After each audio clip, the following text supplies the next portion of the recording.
Bom, prosseguindo aí com a sequência dos vídeos aí, eu vou gravar mais um sobre um dos textos também que vão ser cobrados na Federal, né?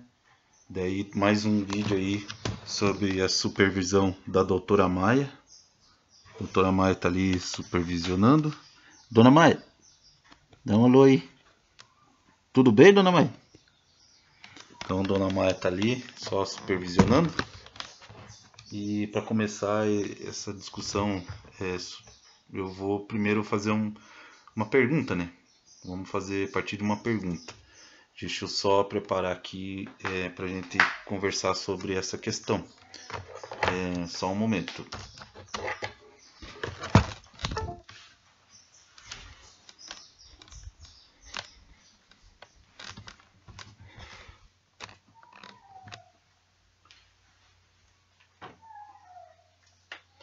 A questão é a seguinte: por que será que a humanidade ela constrói esse tipo de instrumento, né? Por que será que a humanidade precisa usar da sua racionalidade, sua capacidade intelectual para criar esse tipo de instrumento, né? Que né, seria o que? Uma arma, né? Para a gente usar isso aqui para matar, para se defender, algo assim, né? Por que será que a humanidade precisa utilizar, né, a sua inteligência para a composição desse tipo de instrumento? É lógico, né? Esse instrumento aqui para o Japão é mais do que uma simples arma. Isso aqui para o japonês, para o povo japonês, é um símbolo do que eles foram no passado, do que eles são até hoje. Eles tinham uma classe de guerreiros lá no Japão, né? E eles têm orgulho disso. Então, uma katana é um símbolo para o povo japonês. Não é uma simples arma de destruição. Mas a questão geral é essa: por que a humanidade precisa, de certa maneira, criar esse tipo de instrumento?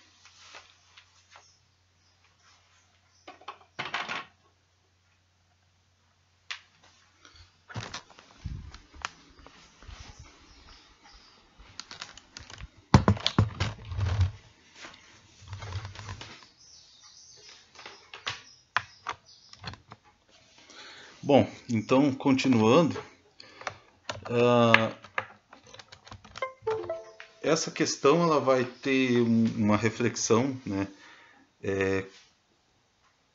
feita por esse pensador aqui. Deixa eu só mostrar para vocês. É um dos autores que estão sendo cobrados ali no vestibular da Federal. Então, esse autor aqui, Thomas Hobbes. Então, é um filósofo inglês. Ele viveu aí entre 1588 e 1679, né? Filósofo de tradição inglesa. Também é dito pela tradição filosófica como um empirista, e ele escreveu o livro, né? Uma das obras que ele escreveu se chama Leviatã, né? Foi publicado em inglês em 1651 e depois, postumamente, eles publicaram em latim essa obra. O que está sendo cobrado lá são alguns trechos desse Leviatã, né? Está sendo cobrado lá no vestibular da Federal.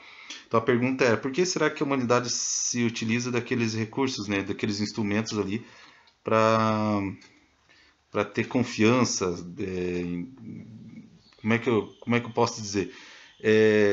Por que a humanidade utiliza a arma, né? Que serve para destruir os outros? Se a gente for pensar na base geral do pensamento do Hobbes, a questão ela vai girar em torno da desconfiança mútua que a gente tem entre nós, né? Nós seres humanos, nós temos uma desconfiança mútua, e essa desconfiança ela surge justamente, e ele usa também como uma metáfora, uma frase do poeta Plauto, que se exprime mais ou menos assim: o homem é o lobo do próprio homem. Nós somos o nosso próprio predador, né? O ser humano ele tem como o seu pior e o mais perigoso inimigo o próprio ser humano. Então é daí que surge o, a necessidade da existência de armas, daí que surge a necessidade da existência de exércitos, porque a gente, o tempo todo, a gente está em perigo, né? O Hobbes ele vai estar trabalhando com a ideia do perigo, do terror, né? E o que é pior para o ser humano é justamente a situação de guerra de todos contra todos. Então, o ser humano, ele, querendo ou não, ele vai ter que se defender dos outros, porque ele está o tempo todo à mercê, né, da perversidade do seu próximo, né? Então, aí surge a necessidade, como foi dito, né, de arma, de exército e também do Estado, né? O Estado, como uma organização política, é necessária para Hobbes, porque é pelo meio do Estado que é possível o controle e a garantia da paz entre todos. Então é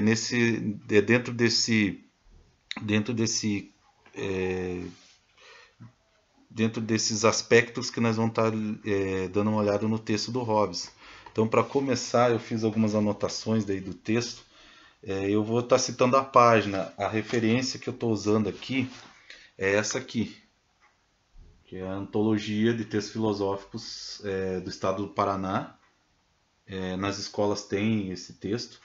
É esse que o pessoal da UFPR está cobrando lá como conteúdo lá, requisito para a prova vestibular, tanto da primeira fase como também da segunda fase. A fase específica é esse texto aí também. Então eu vou estar citando e essa vai ser a referência. Tem em PDF também pro pessoal. Quem precisar, acha em PDF esse texto aí na internet. Só digitar lá Antologia de Textos Filosóficos, né? Secretaria do Estado do Paraná, você acha em PDF esse texto.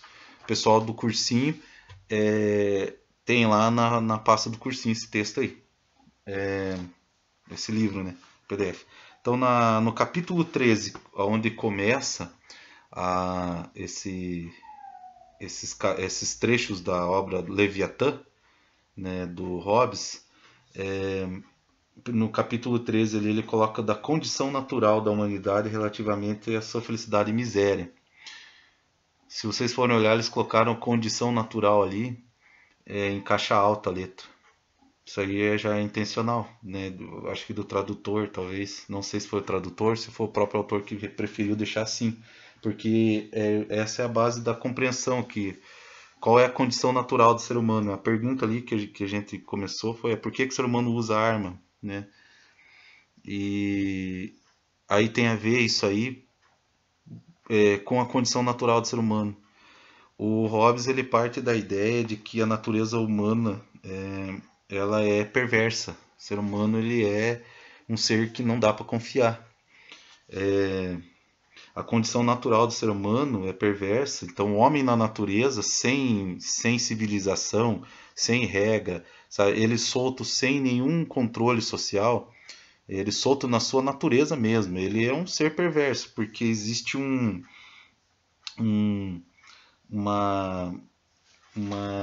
esforço do ser humano, na natureza humana mesmo, um esforço de preservação pela própria existência dele. Cada ser humano vai se esforçar em preservar a sua própria vida. E é a partir daí que surge o interesse pessoal de cada um.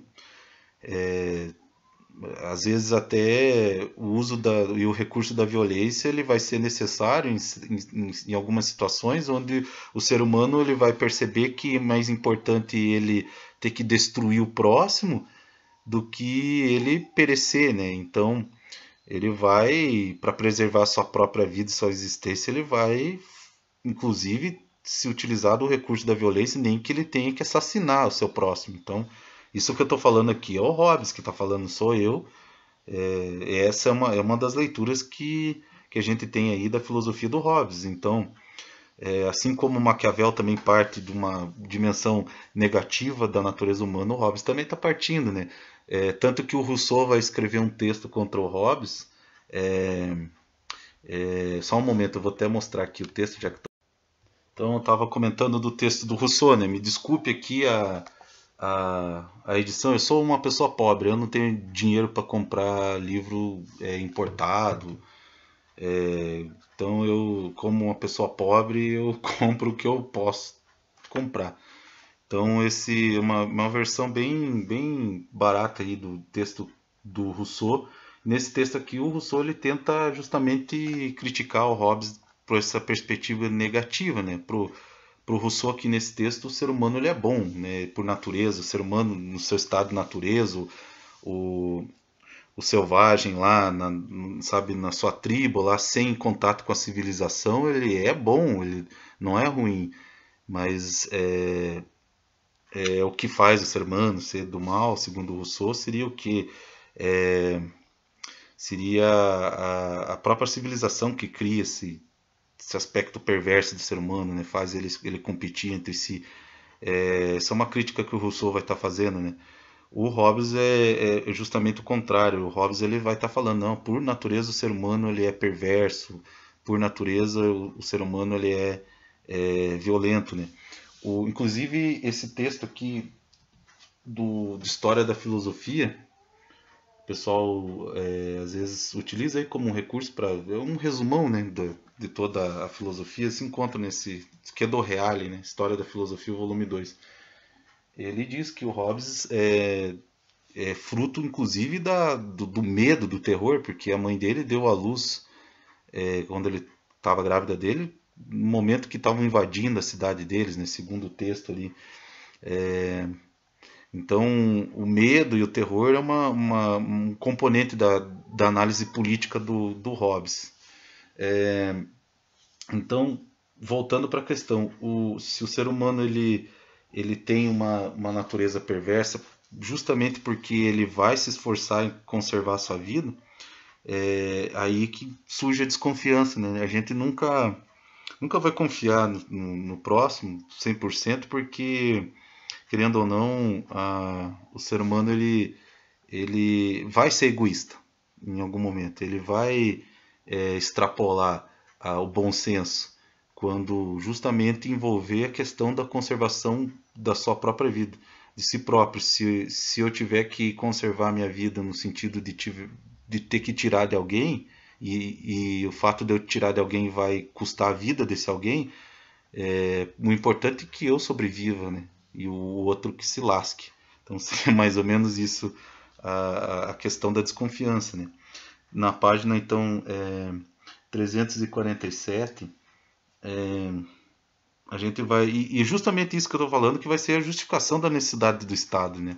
O Estado ele vai ser o instrumento que vai nortear, justamente, né? Vai eliminar essa questão da natureza humana perversa para criar uma espécie de um contrato social onde todos renunciem o seu poder para pôr isso na mão de um Estado absoluto ou de um soberano, no sentido de que ele garanta a paz e a justiça, ele seja, digamos assim, a cabeça, né, um instrumento racional que nos faça deixar de lado essa natureza perversa, né? A gente renuncia o nosso poder para que ele nos impõe leis que nos controle para que a gente não se destrua, né? Por interesses particulares movidos por essa natureza que quer conservar a si próprio.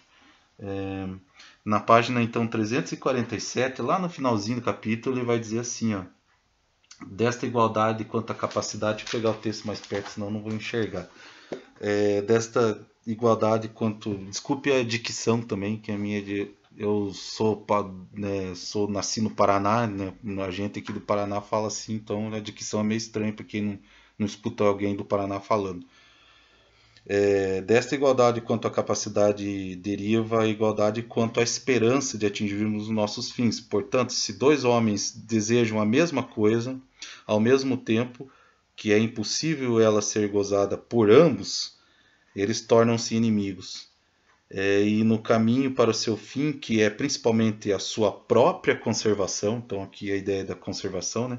Às vezes apenas o seu deleite, esforçam-se por se destruir ou subjugar um ao outro. Diz que seguem quando o invasor nada mais tem que recear do que o poder de um único outro homem, se alguém planta, semeia, constrói ou possui um lugar cômodo, espera-se que provavelmente os outros venham preparados com forças conjugadas para o desposar e privar, não apenas do fruto do seu trabalho, mas também da sua própria liberdade. Por sua vez, o invasor ficará no mesmo perigo em relação aos outros. Então aqui ele está colocando a questão da desconfiança, né? Assim que alguém tenha um lugar cômodo, tenha um lugar próspero, eu tenha comida, eu tenho recursos ali do qual eu posso viver uma vida tranquila, eu sempre vou ter em mente que alguém um dia vai querer vir me invadir a minha casa, invadir para me tirar aquilo, porque é mais fácil eu ir lá tirar do outro do que eu ir com o meu trabalho lá, suar e fazer, né? Então ele até mesmo cita que se eu for invadido por um outro invasor e esse invasor tomar o meu lugar, esse invasor também vai temer ser invadido por um outro invasor, porque, querendo ou não, se for para mim conservar a minha vida, utilizando esse tipo de recurso, né, de subjugar o outro, de destruir o outro e tirar o que é dele, eu sempre vou ter alguém que pensa igual a mim e vai estar querendo fazer isso. Então a gente tem uma desconfiança mútua com o outro, né? Porque o outro, o meu próximo, sempre vai estar desejando o que eu tenho, se eu tenho algo que é vantajoso. Então, nenhum ser humano vai confiar 100% no outro. Quando a gente fala de sobrevivência, de recurso para a vida, ou seja, de espaço, de alimento, até mesmo de parceiro sexual, a gente está disputando o tempo todo. A gente é igual um bicho mesmo, um animal perigoso mesmo. Não, e ele fala, é por causa dessa desconfiança que de uns em relação aos outros, nenhuma maneira de se garantir é tão razoável como a antecipação, isto é, pela força ou pela astúcia de subjugar as pessoas, de todos os homens que puder, durante o tempo necessário para chegar ao momento em que não vejo nenhum outro poder suficientemente grande o ameaçar. Então, justamente isso, aqui ele já está colocando a base da questão da guerra de todos contra todos, né? O homem no estado de natureza pro Hobbes ele está ali fadado a guerra de todos contra todos, porque ninguém se entende quando a gente está só pela própria natureza, né? Seguindo os nossos instintos, né? Vamos para a próxima parte.